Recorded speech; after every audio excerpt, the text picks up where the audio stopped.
However, we thought we'd give you a little bit of an update. Because that was a month ago now. That was just before Christmas, and it is now the 28th Of January. of January. 2023, a brand new year.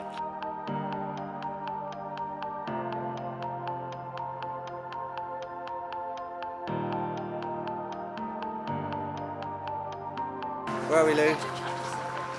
Louise? Hello. We are in Krakow, in Poland. A bit late. We're about an hour late. It is about 9 o'clock in the evening. We have our suitcase.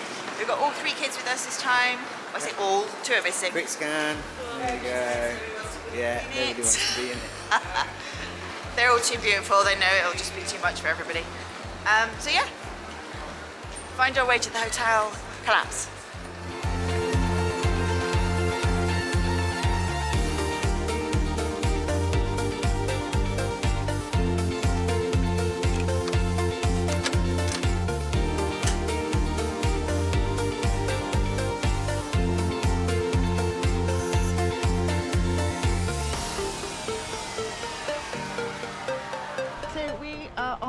One of the Krakow free walking tours. English-speaking guide is going to take us around the old town of Krakow for the next couple of hours. Then we're currently in the main square.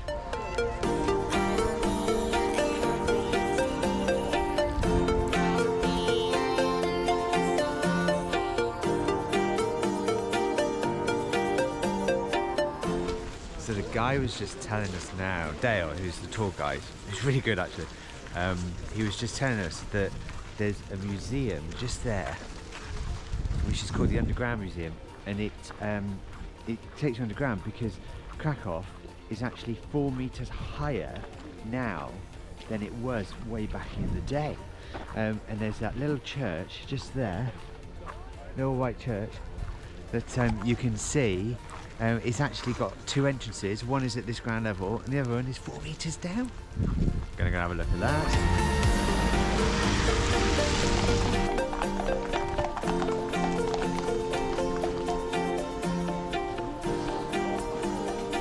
Where are we going now? Through the northern wall. Through the northern wall.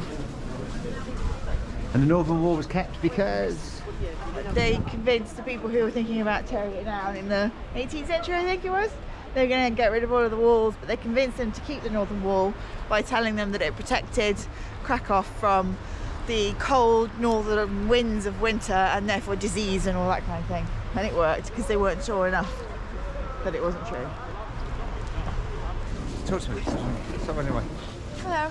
We're walking down Florianska. It's one of the main streets in Krakow. Yeah, this is Royal Entrance here. Yeah, and now we're going down towards the St Mary's Basilica. Yeah, so we're going to go and see the trumpeter that plays every hour, who is actually a firefighter. Yeah, so the patron saint of Krakow is St Florian, who's also the patron saint of firefighters. And chimney sweeps. And chimney sweeps. The connection being that apparently Krakow has just burned down a lot. So but they decided to take on Florian as patron saint, which makes sense. Yeah, and they used to go up there every hour to have a look and make sure, see if there's anything burning. And yet, the medieval old town of Krakow survived, the war. Yeah, exactly. Oh, look at those donuts. Oh, wow.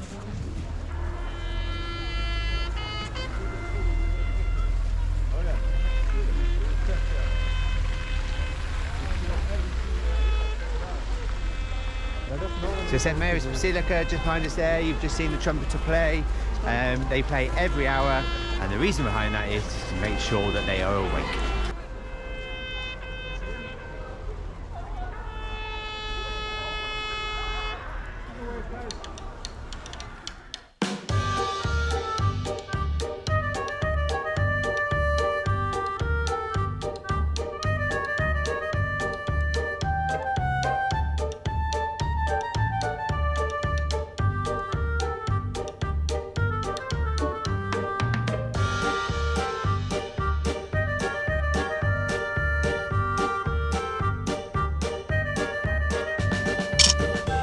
The castle consists of 3 parts: the museum, the palace and the cathedral. They're all separate tickets. This is the cathedral, It's where all the Polish kings were crowned.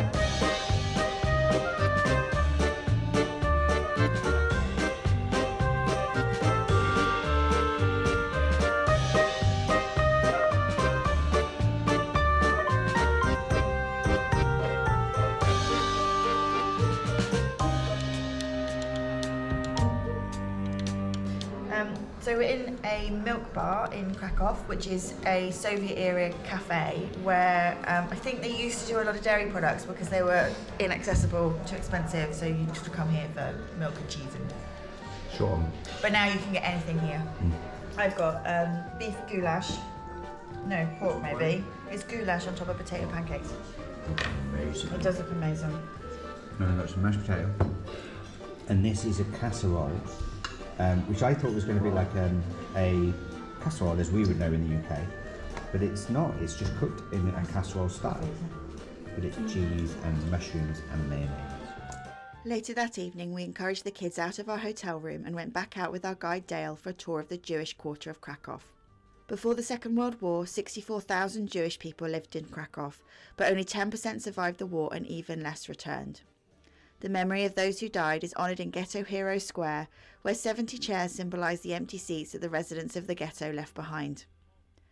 This fascinating tour was an interesting way to learn more context for the journey we were to undertake the following day.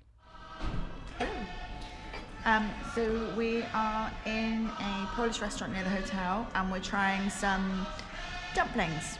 Pierogi? So we've got a selection. We have some with pork, meat and onion, which are these ones. We've got some with potatoes and bacon bits, which are these ones. And then I think we've also got cheese and mushroom ones.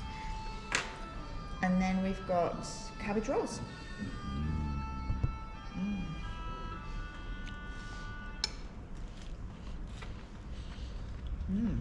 Oh, okay.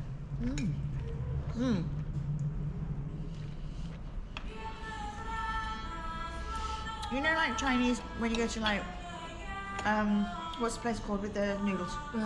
Wagamamas. They're a bit like floppy. These ones are more like the dumplings we have on a stew.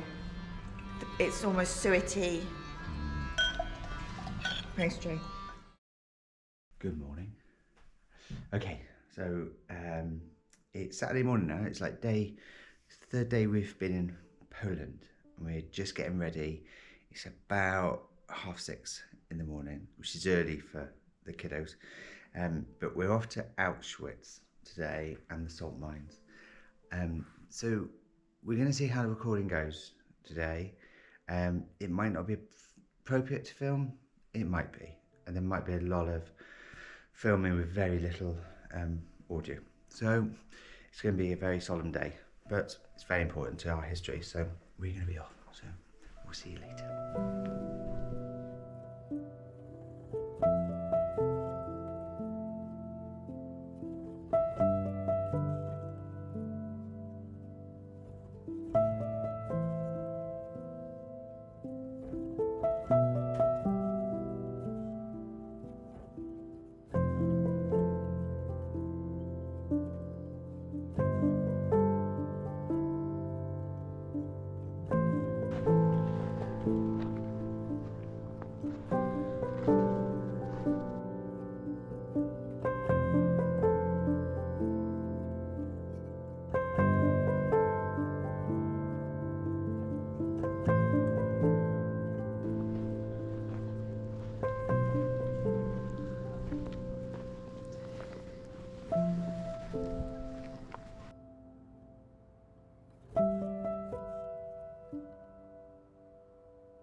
So we've just walked down. It took us about 7 minutes, something like that. Oh my lord. Henry, look at the camera. 64 metres below ground. Oh my god, there's wind coming from somewhere. Anyway, we've got more steps to go until we get like fully underground.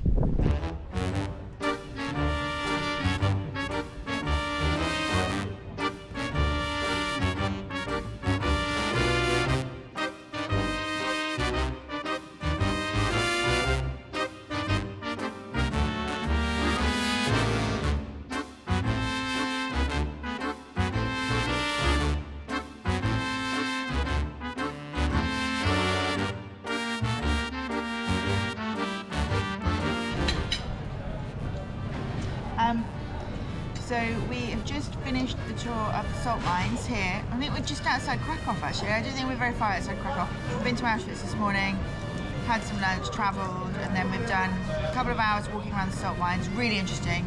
And now we're having something to eat because we're all a bit hungry. And where are we? Salt mines. In the restaurant? Yeah.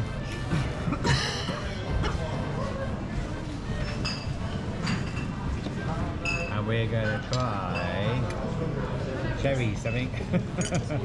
To warm our cockles. Hello. Good morning. Dzień dobry. Dzień dobry. It's our last day today. As you can see, we're currently at the airport, just about to leave Krakow, and we just wanted to do a wrap up and say what an amazing city this is. Yeah.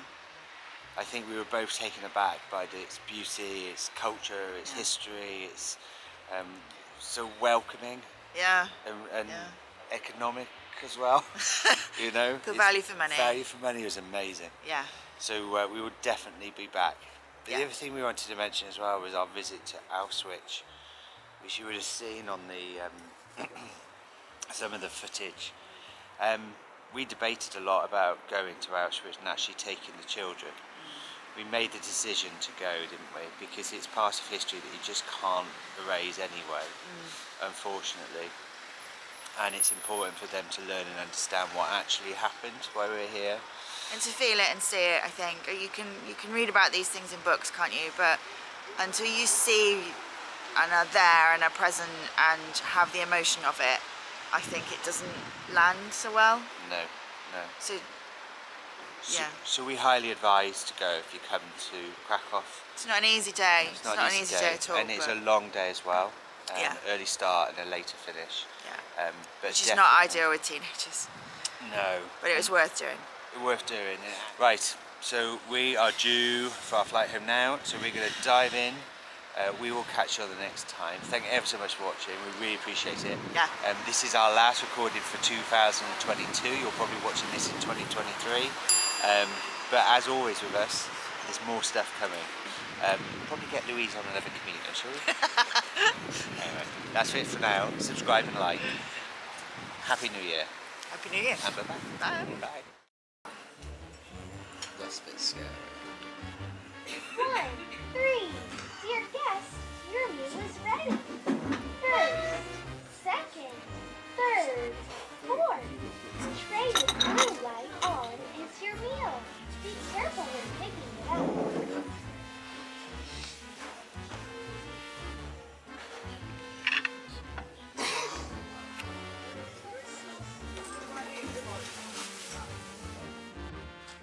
Okay, hope you enjoyed the Krakow video. We loved Krakow, Louise. Oh yeah, beautiful city. Totally go back there again. Yes. However, we thought we'd give you a little bit of an update. Because that was a month ago now. That was just before Christmas, and it is now the 28th Of January. of January. 2023, a brand new year. So we thought we'd let you know what we've been up to and what the next plan is. Okay, so as you can see, Lilibet's behind us. We are currently waiting for a tow truck to turn up to give us a bit of a jump start. So fingers crossed for us, we'll be able to get her going again. We've got a lot of exciting things this year. We've got a bit of a hybrid going on. We are going to India for a couple of weeks. We are, yes, just the two of us. We're going to India. And then we're going to Istanbul. we are also going to Istanbul. We've got that in the plan. Yep. We're going to do the North Coast 500 route of Scotland in Lillibet, so long as we can get her started. Yes. Also, we've done quite a lot of work to Lillibet over the winter while she's been resting. So we've been doing some new stuff for her. We're taking her, hopefully, fingers crossed, if we can get her started. We're going down to Brighton in a couple of weeks, and we will show you everything that we've been doing with Lillibet when we're down there. Yeah. And most excitingly this year, we're back on the Camino. Yes. So we're going to do the Porto to Santiago walk this year, probably later on this year, but still in the summer, so we still get the good weather. Yeah. So we definitely want you to see you on that one, because Yes. I know we've got a lot of followers that ask us about the Camino. Yes. So if you do have any questions about the Camino, whether or not it's the past ones that we have done, or if it's the one that we've got coming up in the future, please just ask, because we've got a wealth of experience now. So, you know, put the comments below. Yes, absolutely. And if you're interested in some of the stuff that we're going to be doing over the next few months, and it is going to be quite varied, different kinds of things, some van, some not van, all sorts of stuff, do like and subscribe. Love it. And we'll see you on the next episode. Tell me, Louise, about the computer, right? As if like we were experts at this. Go.